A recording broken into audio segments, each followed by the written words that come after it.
Funding for To the Contrary provided by the E. Rhodes and Leona B. Carpenter Foundation, the Park Foundation, and the Charles A. Freoff Foundation.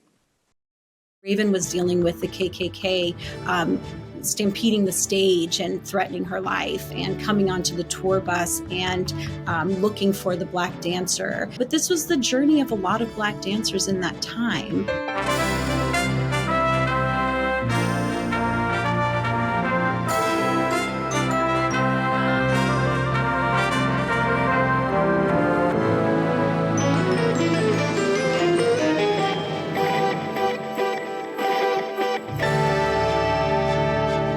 Hello, I'm Bonnie Urbay. Welcome to the Contrary, a discussion of news and social trends from diverse perspectives. This week, our woman thought leader is Misty Copeland, the first African-American female to become principal ballet dancer in the 75-year history of the American Ballet Theatre. The ABT is one of three leading classical ballet companies in the U.S. Copeland's life reads like a rags to riches story of determination, passion, and definitely talent. She was not deterred by critics who said she couldn't make it to the top of her field due to her race and body type. She proved them wrong.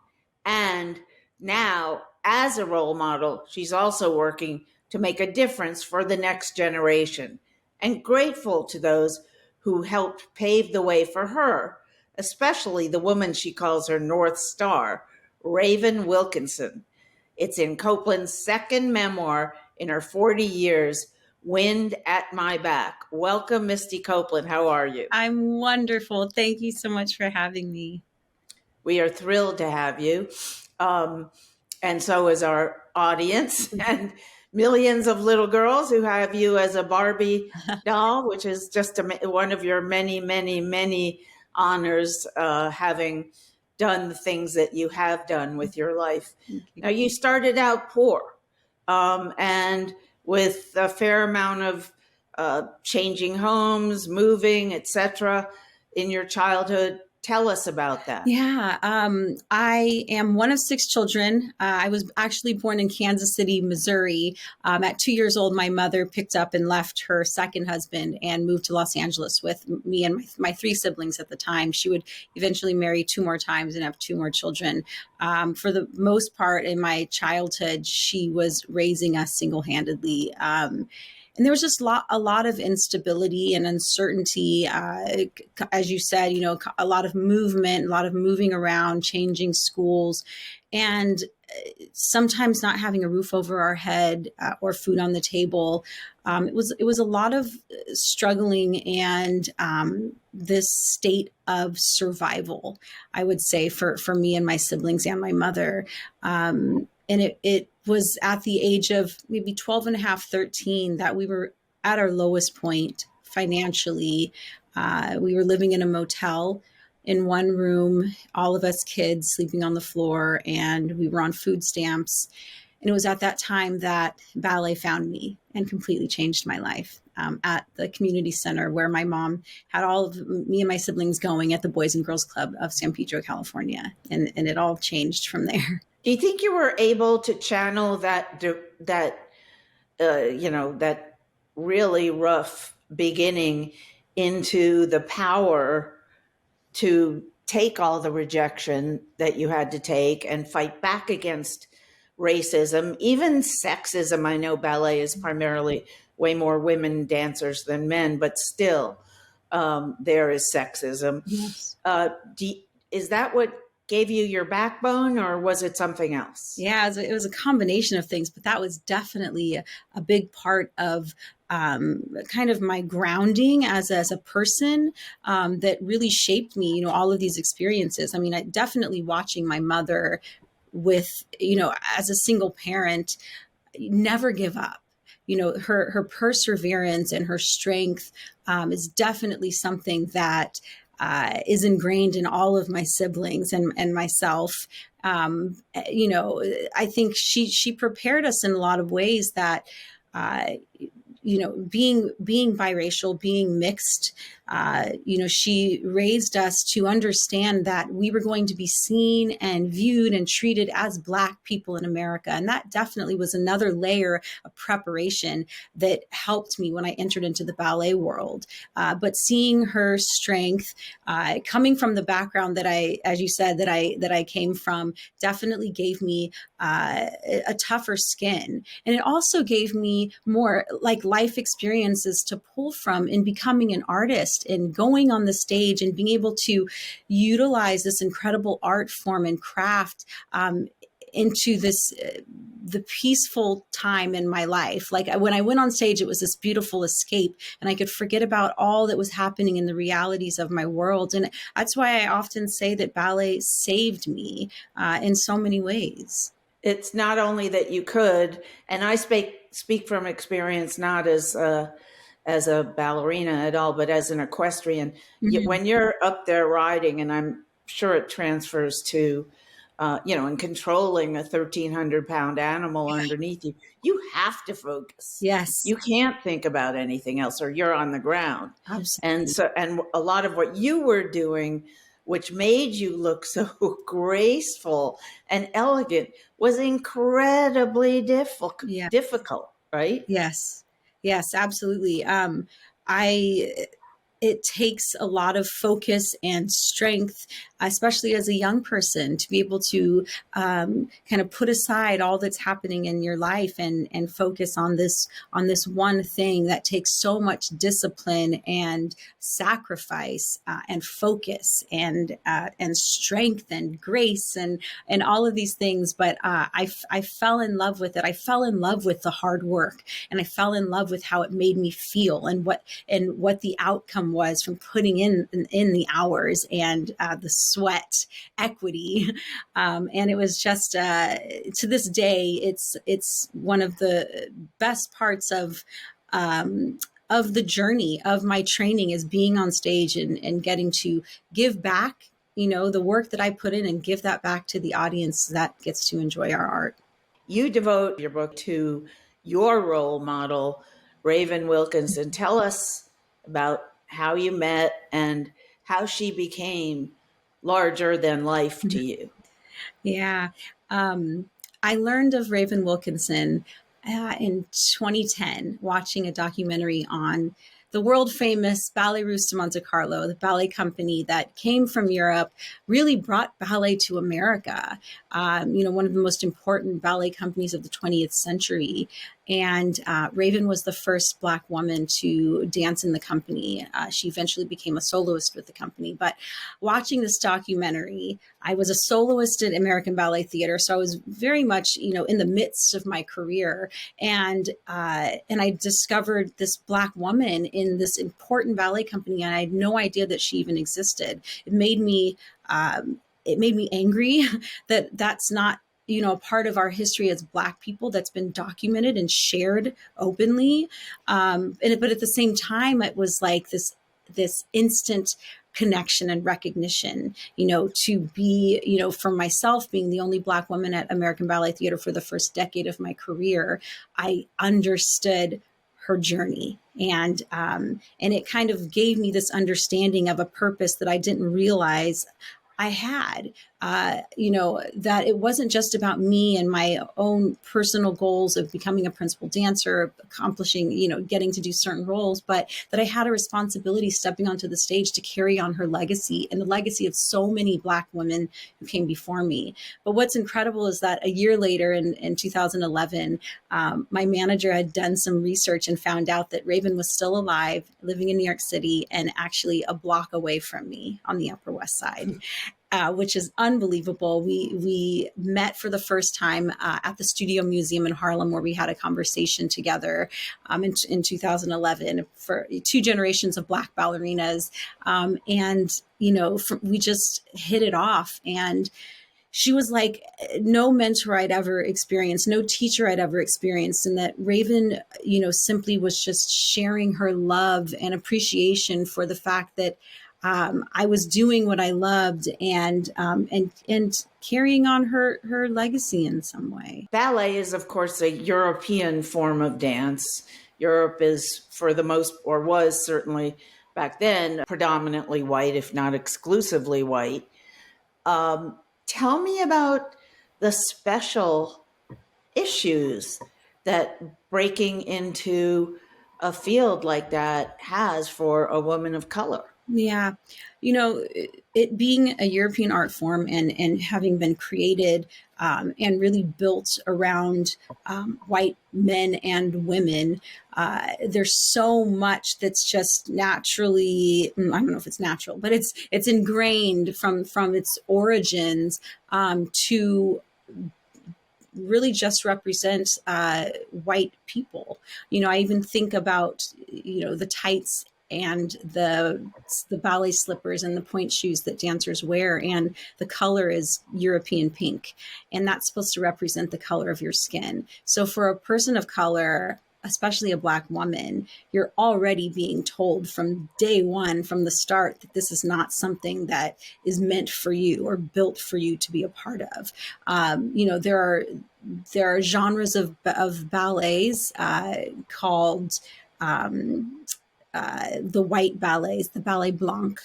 And it literally is excluding people of color simply by the name, by the fact that in the second act of these ballets, all of the women are to look uniform, have the same colored skin, this, white tulle. And throughout history, even to this day, Black women have often been removed from those ballets to not break the aesthetic, break the line of this uniformity. So many roles where Black women have been told that they cannot be the Swan Queen or Giselle, these leading characters, because they don't fit into what the intentions were, I guess, when they were created. Did you see if it's actually true that ballet completely excluded all people of color going back to its beginnings in Europe, or were there always people of color involved, just their roles minimized? 100%. There have been Black people, Black women, people of color that have learned the craft, that have been doing it, in their own, little sections of wherever their communities and where they live. But you just don't hear about it. And that's a really big part of what I feel my responsibility is, by being in this position and having the voice that I have and the reach and the platform to be able to write books. The last book that I wrote last year, it's called Black Ballerinas. And I wish I had thousands of pages for this book, but I could only highlight a certain amount of dancers. But to be able to share the history of Black women, and not just Black women who have been in top professional companies, but Black women that didn't get an opportunity but made an impact on the ballet community and the ballet world, and brought in people from the Black and brown community to learn this craft. It's so important for us to be educated and know, for me at least, the shoulders that I stand on and who opened the doors for me to be here. You mentioned the Queen Swan, mm-hmm. and being told you couldn't be the Queen Swan because you were Black, and yet there are Black swans, right? So did that seem, tell me your reaction when you heard that. Well, this is a known thing throughout history that's been said to generations and generations of Black women. I mean, I write about it in The Wind at My Back, where Raven was literally told, after 7 years at the Ballet Russe de Monte Carlo, she was told by the lead dancer and the company that that this was probably the end of the road. She wasn't going to go any further than she had, and she would never be the Swan Queen. That's just not something that a Black woman can do. So it has been something that's been ingrained in this culture. I overheard, and a friend relayed to me that I should not be dancing. This was something that a staff member at American Ballet Theatre said early on in my career, that I shouldn't even be allowed to be a part of the second act of Swan Lake. And not the Swan Queen, but this is in the Corps de Ballet, the lowest rank, the big group of dancers. And when the company filmed the ballet to be released on video, I was removed from the second act, from the white act.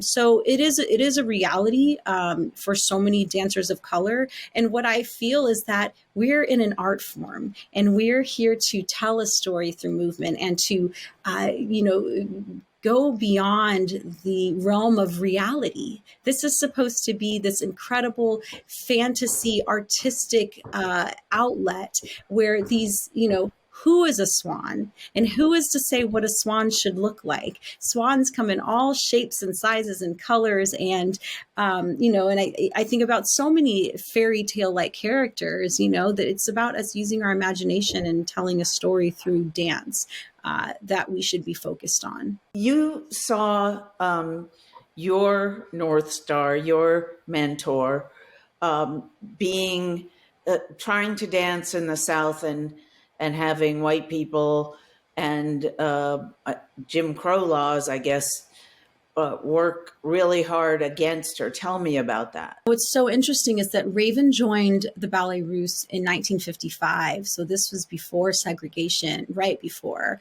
So her experience began as this fairy tale, what people dream about when they join or hope to join a professional touring company.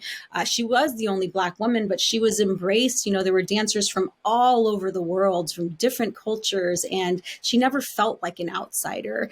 The company was touring through the South at the time, and she stayed in hotels with her colleagues and performed on the same stages. And only a short 2 years later, everything changed and shifted.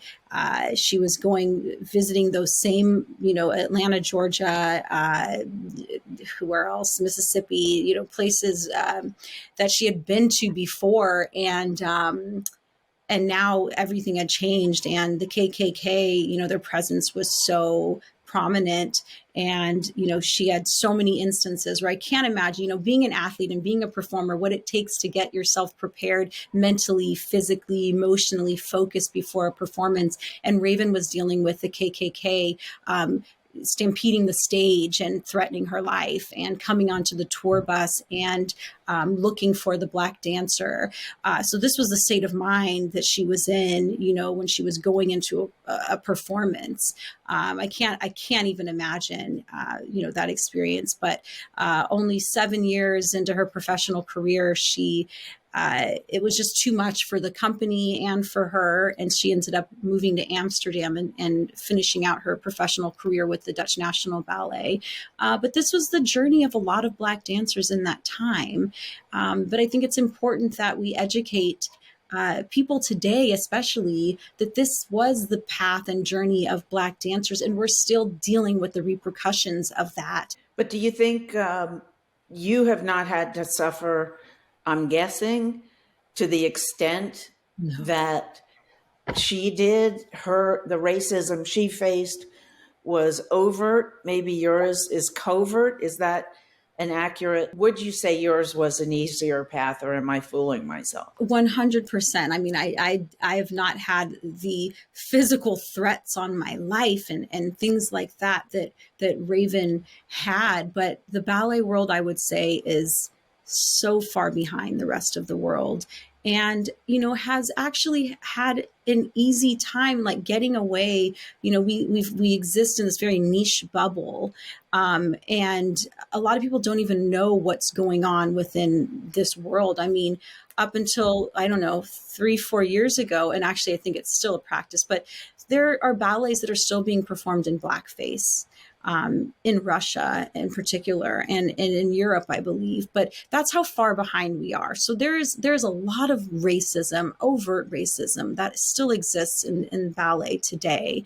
I'd say that a lot of what I've experienced, in this day and age, it's being written on social media and blogs and things like that. Like, that's the overt racism I'm seeing, people behind their computer that are writing these things. But I still, to this day, even with the success that I have, even though I'm a principal dancer with the company, there are still people that feel that, the change is too much, and that these weren't the intentions of, how ballet was created and what it was intended for. You've just described kind of the progression, if you will, between Raven's generation and your generation. What do you see for the next generation? In the last 3 years, it's the most progress that I've seen. It's really us, definitely, post George Floyd, and within the pandemic, I think it's really made the arts and ballet in particular look at how are we going to maintain, how are we going to continue to grow, how are we going to stay relevant. And I think that the pandemic really helped us to understand the importance of having a broad reach, bringing ballet and dance and having it be accessible through our computers, through streaming services, and the importance of that. But it's also then kind of put us out there for more scrutiny. And I think that's a good thing, that people are really understanding and seeing the lack of diversity in every way, and that it's holding us back. It's holding this art form back. And it's been a topic of conversation for years now, that is ballet a dying art form? How do we keep it relevant? And, especially in America, if the audience members don't see themselves reflected and they don't see their stories being told, why would they want to support the art form? And, it's proven that it does work, simply, by me existing at American Ballet Theatre and seeing the more than half of the Metropolitan Opera House full of Black and brown people and young people, and that they want to be there and they want to see themselves reflected and they want to be a part of this art form. They want to contribute to it. But I think it's an effort that everyone has to make, not just people of color, but everyone has to make in order for people to really see change happen. Let's talk about the physical challenges you have faced and overcome. Ballet is very hard on any dancer's legs. Tell me about that and how that influenced your career. Injury is such a big part of an athlete's life, and that's what we are as dancers. We are athletes and we are artists, and it's something that you're going to come up against when you're putting your body through so much physical, so many physical feats. For me, all of my injuries have really helped make me a smarter dancer, a smarter athlete, and shaped, who I am as a person. Having that really severe injury and at a critical time in my career. It was after receiving my first principal role in a full-length classical work, The Firebird, that I ended up with 6 stress fractures in my tibia, and I had to pull out of the performances, and wasn't really sure what would come of my career, if I'd be able to get back to where I was and continue on and progress. And through support and having mentors in my life like Raven Wilkinson and so many other incredible women, especially women of color, that allowed me to understand that with the right support, you can get through anything. And it's about changing your mindset and changing how you get to the end destination. And throughout my journey, it's really been about understanding that I can't follow anyone else's path, that we are all unique individuals. And that's what makes it so spectacular. To have diversity within these art forms is so many different interpretations and outcomes by having different life experiences, and injuries have only, I think helped to shape me even more. Tell us about how the stress fractures happened, and whether you think, with all the advances being made in medicine at warp speed at this point in time, do you think they will find a way? Will they invent a cushion that's very small that you can put in your toe shoe and help protect the leg from concussion? What I've been drawn to and just love about the classical art form, ballet, is the brilliance of the technique. The technique has not had to change in hundreds of years because it was so thoughtfully put together. And so I wouldn't even put it on the ballet technique and the physicality of it. I think it's really about the evolution of us learning how to take care of our bodies, the recovery process, which as a young dancer, that wasn't something that was really taught to me or that I understood the importance of. As a young person, I just any day off I was falling behind, and I didn't understand that it's equally as important, the rest that goes into it. So it was, sometimes being on surfaces, dancing on surfaces that weren't ideal for ballet, that didn't have, a sprung floor. So that's really bad when you're jumping. So for me, it was repetitive jumping and impact. And the role of Firebird is one of the most physically, athletic roles in the ballet repertoire. So it was a combination of all of these things that I think definitely could have been and could be prevented. And we're learning more and more the same way in sports. They are learning it's what you're putting into your body, and it's how you're taking care of your body. Thank you so much. Mm-hmm. Please come back for your third memoir when it comes out, or anything else that you write. The book about Black ballerina sounds fascinating. And thank you so far. Thank you so much for joining us. Thank you so much for having me. It's such a pleasure. Take care. That's it for this edition. Please keep the discussion going on Facebook and Instagram, and visit our website, pbs.org/to the contrary. And whether you agree or think to the contrary, see you next time.